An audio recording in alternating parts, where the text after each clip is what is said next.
Welcome back guys to my weekly countdown series. This is episode 83. Last week we had the top 10 must-own items in GT Online, and this week I'm going to be taking you through my top 10 must-own racing vehicles in GTA Online. I also want to give a big mention to Brofy1322. He actually has a spreadsheet where he's accurately tested all of the vehicles in GT Online and their performance around a track, so it's not just their top speed but also their braking and acceleration around a track situation, and that's what I'm going to be referencing a lot of these vehicles in this video. I will have his spreadsheet linked down there in the description if you want to read it in more detail, and I'll also have a link to his YouTube channel. I definitely recommend subscribing to him. So without further ado, let's get into the top 10 racing vehicles that I believe you must own.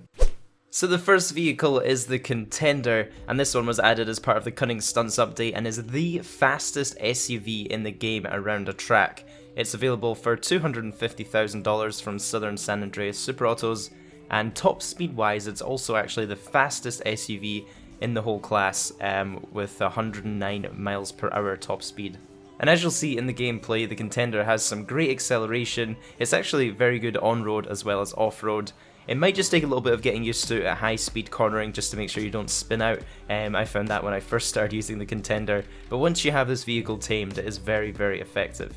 I know normal races aren't quite as common these days, but if you do find yourself in any SUV races, this is likely the only vehicle you'll need to own. At the number 9 spot is the Pisswasser Dominator, and this was also added as part of the Cunning Stunts update. And one of the best parts about this vehicle is it's actually free for returning players. So that basically means if you're a returning player, that's someone who first of all started on Xbox 360 or PlayStation 3 and then transferred your game to current generation, and if you have done that, you will get this car for free. If you're not a returning player, you will have to pay $315,000 for it. Now the muscle class only really has two contenders when it comes to vehicles. It could either be the Sabre Turbo Custom. Now the muscle class really only has two real contenders in it when it comes to racing vehicles, either the Sabre Turbo Custom or the Pisswasser Dominator, which I'm showcasing here. Now looking at the top speed first, the Dominator has a top speed of 124.5 miles per hour, whereas the Sabre Turbo Custom has a slightly slower speed of 121.3 miles per hour. So the Dominator has a pretty amazing top speed, which is actually one of the best speeds in the game, which is pretty surprising for a muscle class car. When this one was tested around the track in Brofy's lap test, the Dominator was only a tenth of a second faster than the Sabre Turbo Custom, so as you can see there isn't a whole lot of difference between these two vehicles.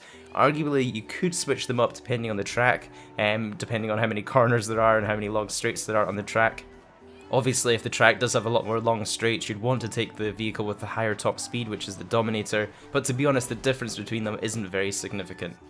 So if you want to just own one muscle car for races, then it's got to be the Pisswasser Dominator. Next up is the Sports Classics cars. This is another relatively new vehicle, which was added as a continuation of the Cunning Stunts update on the 4th of April. You're seeing a bit of a trend here with the new cars, aren't you guys? And this one is available for $705,000 from Legendary Motorsport.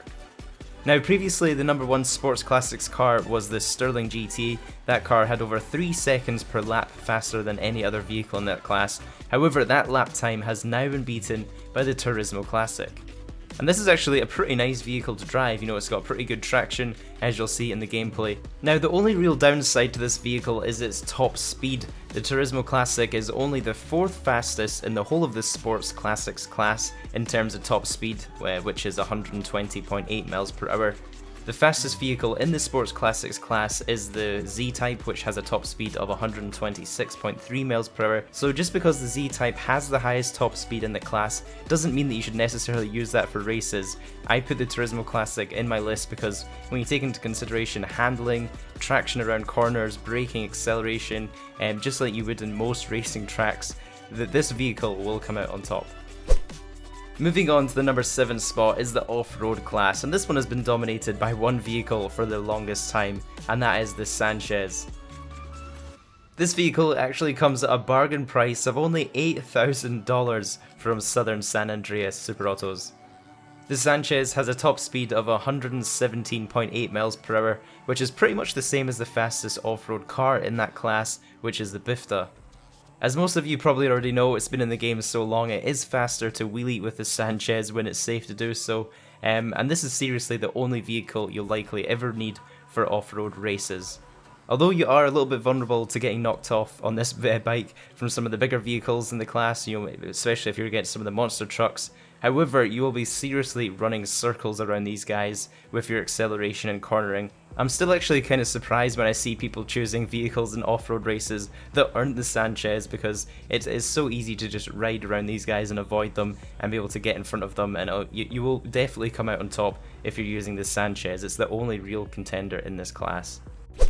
Next up is the Kuchar Drag. Now this is an absolutely fantastic bike that came as part of the Bikers update and totally shook up bike races. You can get this one from $976,000 from Legendary Motorsport. The Kuchar Drag gets its speed bonus actually from leaning forward and not by wheeling.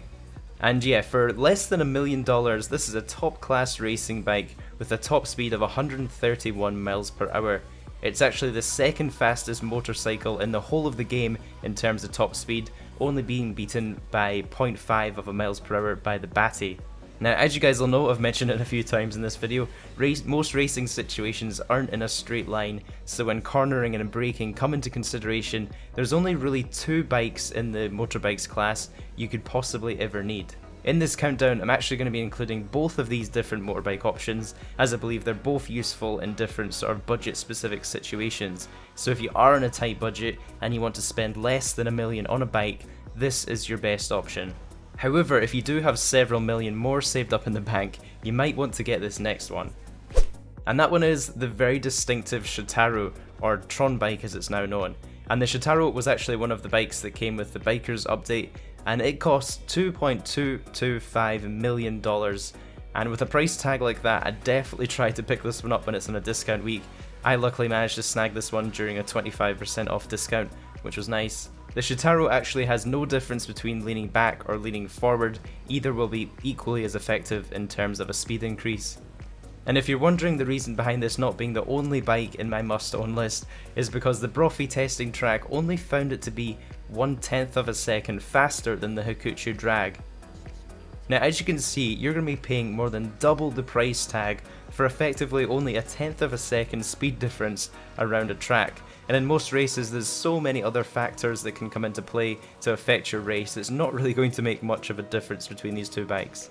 So if you can't afford this one, pick up the Kuchar Drag, you won't be at too much of a disadvantage, but if you can afford this one, then great, it is your best option for races with lots of corners. So let's move on to the LG RH8. Now this vehicle is actually free for all platforms, and I believe the only thing you have to do is join Rockstar's social club to become a member of the social club, which I'd assume most of you guys are already. And once you've done that, you can pick this vehicle up from Legendary Motorsport. Now in my last video you guys got a little bit mad because I pronounced this one wrong, so it's actually pronounced LG. Are you guys happy now? So the LG is more than half a second quicker than any other vehicle in the sports class when tested around the Brophy track. And the LG has, it's got fantastic traction, meaning the cornering speed can really make up for the lack of top speed around many tracks.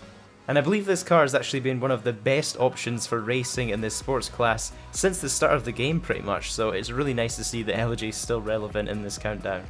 I do want to mention though that top speed wise, the LG is only ranked 25th in terms of top speed, so it doesn't have the best top speed for straight line drag racing.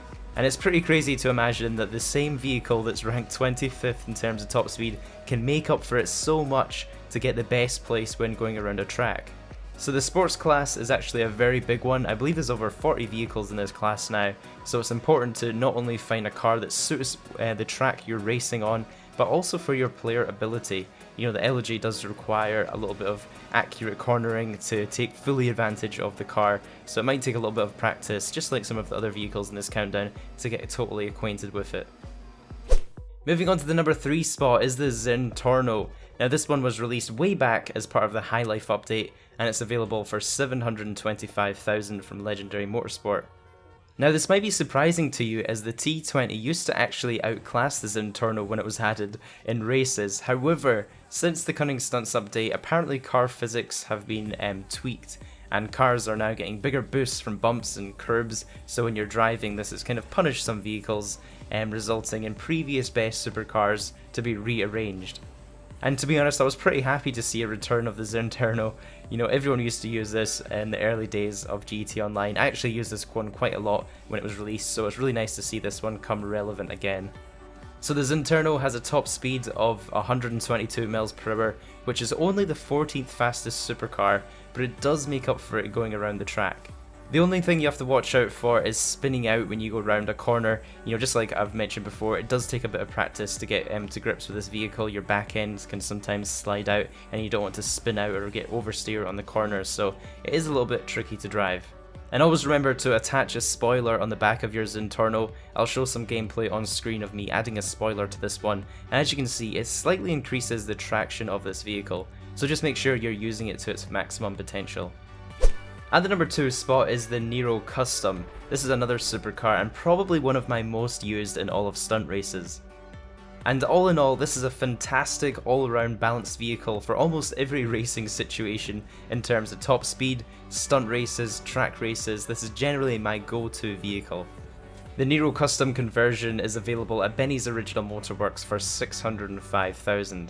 Now the nice thing about the Supers class compared to a few of the other classes I've mentioned in this video is that the class isn't dominated by one or two vehicles. You know, there's still quite a few super vehicles that are relevant.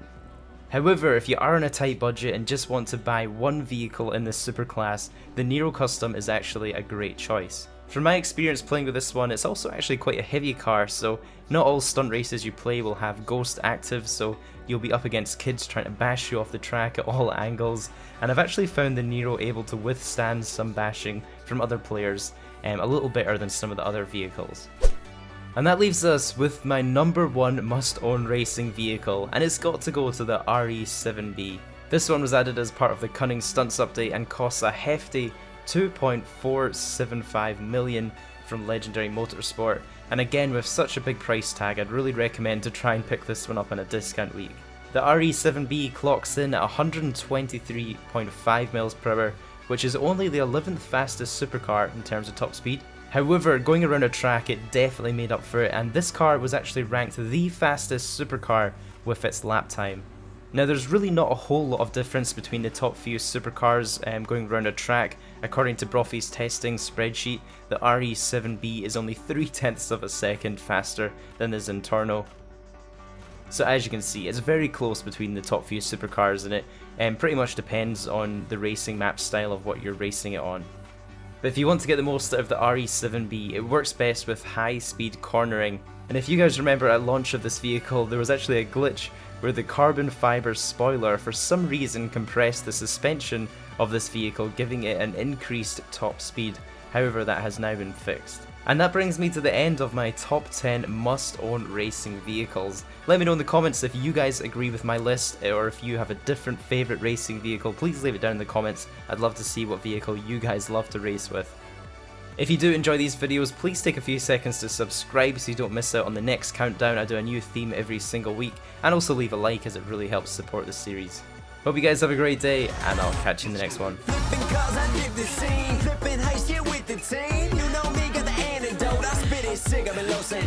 Dodging missiles, dodging bullets, coming at me now, tell me to pull it. I'm a G, DOA,